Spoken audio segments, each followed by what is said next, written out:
जय श्री राम, जय बागेश्वर धाम। दोस्तों, भाद्रपद महीने के पूर्णिमा तिथि से ही 16 दिनों तक श्राद्ध पक्ष प्रारंभ हो जाते हैं, जो कि आश्विन माह की अमावस्या को समाप्त हो जाते हैं।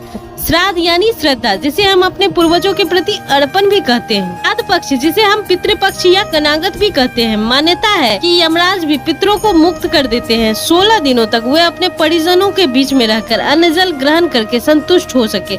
इन दिनों पितरों के नाम से श्राद्ध और तर्पण आदि कार्य किए जाते हैं। पुराणों के अनुसार मृत्यु के बाद पिंडदान करना आत्मा की मोक्ष की प्राप्ति का सहज और सबसे सरल मार्ग है। श्राद्ध से प्रसन्न होकर पितृ हमें धर्म को चाहने वालों को धर्म, संतान चाहने वालों को संतान और संतान और कल्याण चाहने वालों कल्याण जैसी इच्छा अनुसार वरदान देते हैं। जिस घर में पितृदोष हो, उस घर में श्राद्ध पक्ष में बहुत सारी बातों का ध्यान रखना बहुत ही ज्यादा जरूरी होता है, क्योंकि पितृदोष न केवल एक पीढ़ी को बल्कि आने वाली कई पीढ़ियों तक झेलना होता है। पितृदोष कब लगता है? जब परिवार में किसी परिजन की अकाल मृत्यु हो जाए, किसी की अंतिम संस्कार विधिवत न किया जाए, या आप अपने पितरों को भूल गए हों। ऐसे में बड़ा भारी पितृदोष लग जाता है, जिस कारण घर में कलह कलेश, अशांति, घर के सदस्यों का आपस में बहुत ही ज्यादा मनमुटाव होना, किसी भी काम का न बनना, शादी विवाह में बाधा आना, या विवाह के बाद संतान सुख न मिलना, या फिर बहुत मेहनत के बाद भी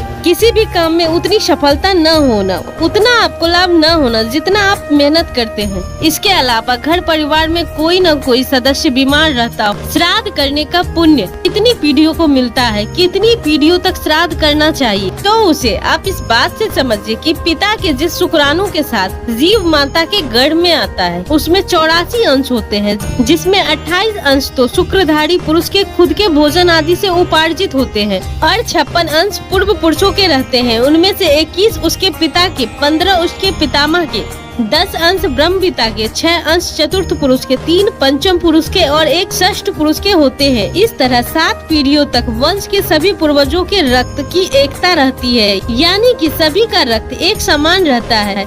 इस श्राद्ध या पिंडदान मुख्यतः 3 पीढ़ियों के ही पूर्वजों को दिया जाता है। पितृपक्ष में किए गए कार्यों से पितरों की आत्मा को शांति प्राप्त होती है। साथ ही श्राद्ध करने वालों को भी पितृ ऋण से मुक्ति मिल जाती है। आखिर पितृपक्ष केवल 16 दिनों के ही क्यों होते हैं? कम या ज्यादा क्यों नहीं होते? पौराणिक कथा के अनुसार इसका संबंध महाभारत काल से दानवीर कर्ण से माना जाता है। पौराणिक कथा के अनुसार मृत्यु के बाद कर्ण को जब मोक्ष नहीं मिला तो उसे स्वर्ग पहुंचाया गया। स्वर्ग में उन्हें खूब सारा सोना दिया गया, खाने में भी सोना ही परोसा गया। कर्ण ने जब देवराज इंद्र से इसका कारण पूछा तो उन्होंने कहा कि हे कर्ण, आपने जीवन भर केवल सोना ही दान किया है, पितरों शांति के लिए भी कभी भी कोई चीज दान नहीं किया, इसलिए आपको यहाँ पर केवल सोना ही दान में दिया जा रहा है। दानवीर कर्ण ने उपाय पूछने पर देवराज इंद्र ने कहा कि जब तक आप अपने पूर्वजों का कर्ज नहीं चुका लेते, तब तक आपको मोक्ष की प्राप्ति नहीं मिल सकती। इस पर कर्ण ने कहा कि उन्हें पितरों की दान को लेकर कोई जानकारी नहीं थी,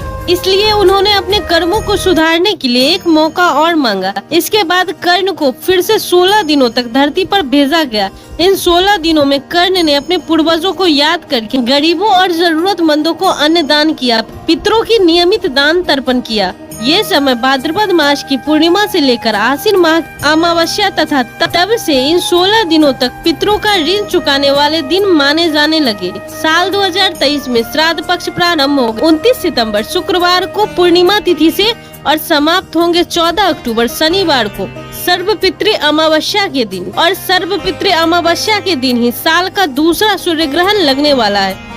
तो मुझे उम्मीद है कि मैंने आपको सारी जानकारी दे दी है। तो वीडियो को समाप्त करते हैं और मिलते हैं कल नए वीडियो में। तो कमेंट में सीताराम अवश्य लिखें।